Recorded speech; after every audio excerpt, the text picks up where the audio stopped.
बिस्मिल्लाहिर्रहमानिर्रहीम। अस्सलाम वालेकुम students. Chapter number 14 gases exchange और आज इस चैप्टर के एमसीक्यूज़ और शॉर्ट क्वेश्चन आंसर्स जो है वो आज आप सॉल्व करेंगे। इससे पहले थोड़ा सा ब्रीफली आपको बता दूं कि चैप्टर नंबर 14 गैसेस एक्सचेंज जो है इसमें respiration, mechanism of transport of the gases, ये सारी चीज़ें, इसके साथ साथ रिस्पायरेटरी सिस्टम ऑफ मैन जो है वो भी इसके डिटेल क्वेश्चन आंसर्स में मौजूद है। तो सबसे पहले आप इसके एमसीक्यूज़ क्वेश्चन जो वहाँ चले जाएंगे और जल्दी से इसके एमसीक्यूज़ को देखेंगे। मैं आपकी आसानी के लिए ये कर रही हूँ कि उर्दू में इसको एक्सप्लेन कर दे रही हूँ तेज़ी से, फिर इसका मॉकअप करवा दूँगी। पहला एमसीक्यूज़ जो ये पेज 331 पर मौजूद है एमसीक्यूज़। पहला एमसीक्यूज़ जो वो आपसे कह रहा है कि रिस्पायरेटरी सिस्टम के कौन से पार्ट में गैसेस एक्सचेंज जो है वो होता है, तो इसका आंसर होता है एल्वियोलाई। ठीक है। उसके बाद नेक्स्ट आपसे पूछ रहे हैं कि which of the following statement is true about involuntary breathing, यानी कि वो ब्रीथिंग जो खुद ब खुद हो रही है उसमें से कौन सा स्टेटमेंट जो है इन चारों में से करेक्ट है। तो इसमें लास्ट ऑप्शन देखें जिसमें लिखा हुआ है कि ये न्यूरॉन्स जो कि मेड्यूला और पॉन्स में लोकेटेड है उनकी मदद से होता है उनकी मदद से कंट्रोल हो रहा होता है, तो ये ऑप्शन करेक्ट है। उसके बाद नंबर 3 में आपसे बोल रहे हैं कि छोटे छोटे से एयर सैक्स मौजूद होते हैं। ये एयर सैक्स का मतलब होता है, समझ लो एयर की थैलियाँ होती हैं, ये ह्यूमन लंग्स में मौजूद होते हैं। इनको क्या कहते हैं? इनको कहते हैं एल्वियोलाई। नेक्स्ट आपसे कहना है सॉरी कि जो गैसियस एक्सचेंज होता है एक्सटर्नल एनवायरनमेंट में और लंग्स में, हम उसको क्या कहते हैं? हम उसे कहते हैं ये एक्सटर्नल रिस्पायरेशन, क्योंकि इसमें बाहर के एनवायरनमेंट में और जो इंटरनल लंग्स हैं इन दोनों के बीच में रिस्पायरेशन का प्रोसेस हो रहा है। नेक्स्ट जो क्वेश्चन है इसमें से ये आपसे पूछ रहा है कि जब आपकी लंग्स के अंदर मैक्सिमम एयर जो है वो फिलअप हो जाता है बाय फोर्स इनहेलेशन, तो हम इसे क्या कहते हैं? हम इसे कहते हैं टोटल लंग कैपेसिटी, यानी किसी ह्यूमन बींग्स या किसी भी जानवर के लंग्स में जो टोटल एयर को होल्ड करने की कैपेसिटी है उसको हम कहते हैं टोटल लंग्स कैपेसिटी है। ठीक है। उसके बाद नेक्स्ट क्वेश्चन जो है वो आपसे कह रहा है कि इसमें से कौन सा लैरिंग्स के बारे में करेक्ट ऑप्शन है। तो देखिए इसमें तकरीबन 3 ऑप्शन है, तीनों ही करेक्ट हैं। इसमें पहली बात तो ये कि ये वोकल कॉर्ड का हाउस है, ये भी ठीक है। उसके बाद ये कि ये जो डिफरेंट किस्म के जरासीम यानी कि पैथोजेंस होते हैं, जो जरासीम कॉज करने वाले बैक्टीरिया होते हैं उनको ट्रैकिया से दूर रखता है, ये भी सही है। उसके बाद ये आपसे कह रहा है कि एक ऐसा ऑर्गन है जो कि कार्टिलेज से बना होता है और ये फेरिंग्स और ट्रैकिया को आपस में कनेक्ट कर रहा होता है, ये वाला ऑप्शन भी सही है। इसका मतलब आपका option number D all of above यही सही है।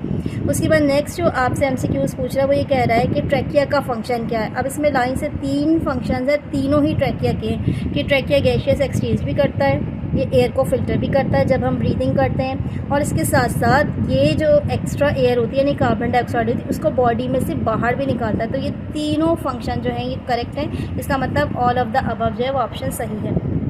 नेक्स्ट एमसीक्यूज आपसे पूछ रहा है कि इनमें से कौन सा जो ऑर्गन है बॉडी का वो एयर कंडीशनर के तौर पे काम करता है। तो ये है नेज़ल चैम्बर्स। ठीक है, नाक में मौजूद होते हैं, ये नेज़ल चैम्बर कहलाते हैं। नेक्स्ट पे आ जाइए आप। नेक्स्ट में ये आपसे पूछ रहा है ऑप्शन 9 है, इसमें आपसे पूछ रहा है कि इसमें से कौन सा स्टेटमेंट एयर की एंट्री के हवाले से बिल्कुल ट्रू है, यानी जब एयर एंटर होती है लंग्स में तो उसमें से कौन सा स्टेटमेंट ट्रू है। इसका पहला स्टेटमेंट बिल्कुल ट्रू है कि जब एयर एंटर होती है बॉडी में तो ये लंग्स से ट्रैवल करती हुई पहले माउथ पे गुजरती है, ठीक है, और उसके बाद साथ साथ ये नोज़ से भी निकलती है, यानी कि हमारा मुंह और हमारी जो नाक है ये दोनों क्या करती है, इससे एयर जो है बॉडी में एंटर होती है और फिर लंग्स में ट्रैवल करती है। तो फर्स्ट ऑप्शन जो है वही करेक्ट है। उसके बाद आप आ जाएं इसके शॉर्ट क्वेश्चन आंसर्स की तरफ। इसमें से 2 शॉर्ट क्वेश्चन आंसर ऐसे हैं जो बिल्कुल 1 वर्ड जैसे हैं। ठीक है, तो पहले मैं वो 2 ऑप्शन जो है वो आपको दिखा देती हूँ। सबसे पहला वाला क्वेश्चन है कि when breathing process develop in animals, आपसे पूछ रहा है कि ब्रीदिंग प्रोसेस इंसानों में या जानवरों में कब डेवलप हो रहा है। ठीक है, बेसिकली तो इसने एनिमल्स पूछा है, तो एनिमल्स के अकॉर्डिंग से हम बताएंगे कि दुनिया का जो सबसे पहला प्रोकैरियोट भी है ना उसमें भी ब्रीदिंग होती थी, उसमें भी वैक्यूल्स मौजूद थे, ठीक है, रिस्पायरेशन के लिए। लेकिन हम बैक्टीरिया से लेके चलते हैं कि बैक्टीरिया जो है वो उसको हम कंसीडर करके बताते हैं कि तकरीबन 3.5 बिलियन ईयर्स जो है इतनी पुरानी हिस्ट्री है रिस्पायरेशन की। तो आप कैसे लिखेंगे इसे? Breathing process develop in animals almost 3.5 billion years ago in bacteria. बस ये 1 लाइनर है। ठीक है, उसके बाद एक और है आपके पास क्वेश्चन जिसको मैं आपको पहले ही बता देती हूँ। क्वेश्चन नंबर 7 है। क्वेश्चन नंबर 7 भी समझ लो कि 1 लाइनर ये, इसमें इसने बोला है कि आपको फ्लो चार्ट बताना है जिससे आप बता सकें कि एक्सटर्नल नैरिस यानी आपकी नाक से लेके एल्वियोलाई तक का जो सफ़र होता है हवा का वो क्या है। ठीक है, तो आप इस फ्लो चार्ट को पहले बना लें क्योंकि ये 1 लाइनर्स थे, तो मैंने इन दोनों क्वेश्चंस को पहले बता दिया। सबसे पहले नाक से हवा जाएगी नोस्ट्रल से, उसके बाद ये एंटर होगी नेज़ल कैविटी में, फिर ये जाएगी फेरिंग्स में, ठीक है। फेरिंग्स से ये जाएगी लैरिंग्स में, लैरिंग्स से ये जाएगी ट्रैकिया में, ट्रैकिया से ब्रोंकस में, ब्रोंकस से ब्रोंक्यूल्स में, ब्रोंक्यूल्स से एल्वियोलाई में, और लास्ट में ब्लड। वैसे तो उसने एल्वियोलाई तक पहुंचा के ख़त्म कर दिया, लेकिन आप इसको ब्लड तक पहुंचा के ख़त्म कीजिएगा, क्योंकि ब्लड तक ही इसका फाइनल काम है। अब आप चाहें तो इस फ्लो चार्ट को काम चलाने के लिए इसी तरह कर दें जो मैंने अर्जेंट में बना दिया है, और आप चाहें तो उसको बॉक्सेस की शक्ल में बना लें, यानी कि आप एक समझ लीजिए रेक्टेंगल बॉक्स बनाएं, उसमें सबसे पहले नॉस्ट्रल लिखें, फिर आगे से काम स्टार्ट कीजिएगा, ठीक है। तो ये ज़्यादा बेहतर रहेगा। नेक्स्ट जो है आपके पास क्वेश्चन नंबर 2 जो इस पर हम आ जाते हैं। कहता है कि what type of ventilation occurs in human beings, इंसानों में किस किस्म की वेंटिलेशंस मौजूद होती है, ठीक है। इंसानों में जो वेंटिलेशन होती है उसका 2 तरीका होता है, इनहेल करना और एक्सहेल करना। लगाओगे कहाँ से आप, यहाँ से लगाओगे। वेंटिलेशन और breathing consist of 2 phases. Number 1 inhalation, जिसमें एयर को जो है एटमॉस्फेयर से हम एंटर करते हैं और ये सीधा जाता है एल्वियोलाई में। अभी एल्वियोलाई तक जाने के बीच में एक ट्रैक है जो मैंने अभी आपको फ्लो चार्ट में पहले ही समझा दिया था, ठीक है। उसके बाद नेक्स्ट स्टेप है वो होता है एक्सहेलेशन का। इसमें क्या होता है, एल्वियोलाई में जो एयर मौजूद होती है अब इसने वापस दोबारा एटमॉस्फेयर में जाना है इस्तेमाल होने के बाद, यानी 2 प्रोसेस हो गए, इनहेल हो गया और एक्सहेल हो गया। तो यहाँ से लेके यहाँ तक आपने इसको मार्क कर लेना है, क्वेश्चन नंबर 2 था। उसके बाद नंबर नेक्स्ट है वो आपसे कह रहा है कि why rate of breathing increases in human beings. Page number 324 पे इसका आंसर होगा कि ह्यूमन बींग्स में रेट ऑफ ब्रीदिंग क्यों बढ़ जाती है, क्यों सांस लेने का जो प्रोसेस होता है वो किसी किसी में इंक्रीज़ हो जाता है जब उसकी बॉडी में कार्बन डाइऑक्साइड की क्वांटिटी या कंसनट्रेशन बढ़ जाएगी। याद रखिएगा, यहाँ से इसको लिखेंगे, it is observe that high concentration of carbon dioxide and H in blood are stimuli to increase the rate of breathing. यानी होता क्या है कि जब भी कार्बन डाइऑक्साइड की कंसनट्रेशन बॉडी में बढ़ जाती है तो as a result carbon dioxide के साथ साथ H आइंस जो है ये दोनों के दोनों बढ़ जाएंगे और ये ब्लड में शामिल हो जाते हैं, जिसकी वजह से रेट ऑफ ब्रीथिंग जो है ये बढ़ जाता है। अब ये चीज़ जो कि कार्बन डाइऑक्साइड को या H आइंस को जो है इंक्रीज़ करी होती है, इसके लिए ख़ास किस्म के स्पेसिफिक रिसेप्टर्स होते हैं, ये कीमो रिसेप्टर्स हैं, इनको हम कहते हैं, ये एओर्टिक है और कैरोटिड बॉडीज़ है। इन दोनों को एग्जामिन करके हम बता सकते हैं कि किस तरीके से रेट ऑफ ब्रीथिंग जो है वो बढ़ चुकी है बॉडी में। यहाँ से लेके यहाँ तक आपने लिखना है, ठीक है। उसके बाद नेक्स्ट क्वेश्चन पर आ जाओ आप।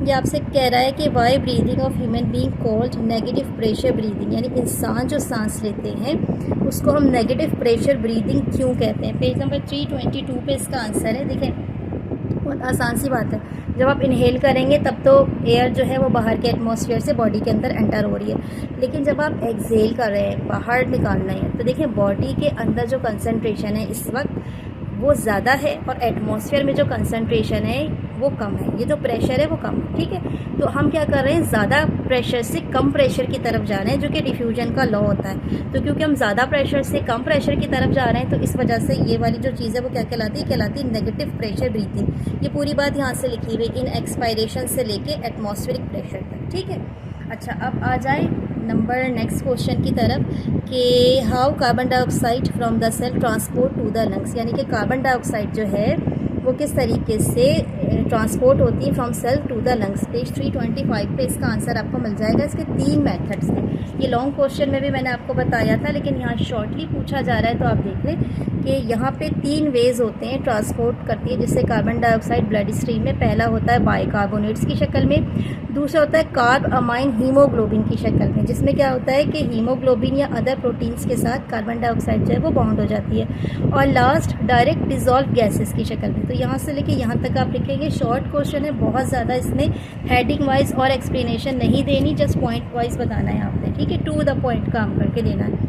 अच्छा, नेक्स्ट है वो आपसे पूछ रहा है कि कौन सा पिगमेंट है जिसको रिस्पायरेटरी पिगमेंट कहते हैं। वैसे तो एक लाइन का इसका आंसर है, लेकिन फिर भी आपने तकरीबन 1.5 लाइनें इसलिए लिख देनी होती हैं क्योंकि आपको पता है कि जो शॉर्ट क्वेश्चन होता है उसको कम से कम आपने 2.5 से 3 लाइनों पे लिखना होता है। यहाँ से लिखेंगे कि हीमोग्लोबिन जो है वो रिस्पायरेटरी पिगमेंट है जो कि रेड ब्लड कार्पसेस में मौजूद होता है, तमाम के तमाम वर्टिब्रेट्स में, जिनमें ह्यूमन बींग्स भी आ जाते हैं, और ये जो है वो कॉन्जुगेटेड प्रोटीन मॉलिक्यूल होता है, यहाँ से लेके यहाँ तक, ठीक है।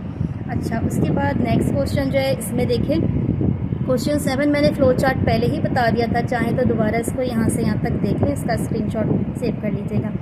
उसके बाद अगला जो है वो आपसे पूछ रहा है कि हेयर एंड म्यूकस ग्लैंड्स जो है वो प्रेजेंट होते हैं नोस्ट्रल्स एंड ट्रेकिया में, क्यों होते हैं। देखिए, बहुत आसान तरीका है, जहाँ भी म्यूकस ग्लैंड्स मौजूद हैं वो तो आपको क्या करेंगे, लूब्रिकेंट करेंगे, यानी एक ऐसा एनवायरनमेंट देंगे जिससे स्टिकी सा माहौल कुछ बन जाता है, अच्छा, और हेयर क्या करती है, ये हेयर जो है वो डस्ट के पार्टिकल्स को फिल्टर करती है, ठीक है। तो म्यूकस ग्लैंड जो वो लुब्रिकेंट करता है ताकि जरासीम अंदर तक एंटर ना हो सके, और एयर क्या करती है, हेयर्स जो होती हैं ये डस्ट पार्टिकल्स को कह लीजिए कि फ़िल्टर करती है। तो पेज 320 पे आप इसका आंसर देखिएगा, यहाँ से लिख दीजिएगा, hair of nasal cavity and its ciliated cell trap the dust particles and decontaminate the gas यानी कि एयर, ठीक है। बस इतनी सी बात। और म्यूकस ग्लैंड के लिए एक लाइन लिख दिएगा कि it is used as lubricant to prevent air contamination from the nostrils, ठीक है। इतनी सी लाइन लिख दीजिएगा। उसके बाद आ जाएँ आप, how exchange of the gases occurs at the alveoli level.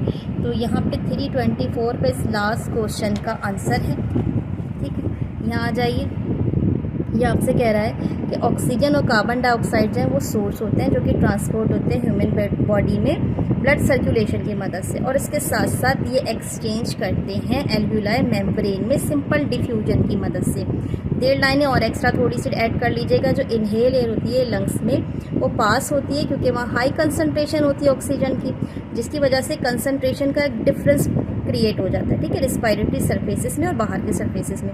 तो ऑक्सीजन क्या करती है, वो तेज़ी से ब्लड कैपिलरीज की तरफ मूव करती है, जो एल्व्यूलाई उसके आसपास की ब्लड कैपिलरीज की तरफ मूव करती है, जिसकी वजह से ब्लड जो है वो ऑक्सीजनेटेड हो जाता है और रेड कलर में आ जाता है। तो आपने पहले यहाँ से यहाँ तक लिखना है, फिर यहाँ से लेके यहाँ तक लिखना है, ठीक है स्टूडेंट्स। इसके साथ ही ये जो शॉर्ट क्वेश्चन आंसर्स और MCQs का पोर्शन है ये मैंने कंप्लीट कर दिया। वीडियो स्पीड में इसलिए की कि बच्चों के पास पेपर्स के ज़माने में इतना टाइम नहीं होता। वीडियो अच्छी लगे प्लीज़ इसको अपने व्हाट्सएप ग्रुप में शेयर कीजिए क्लास फेलोज़ के साथ।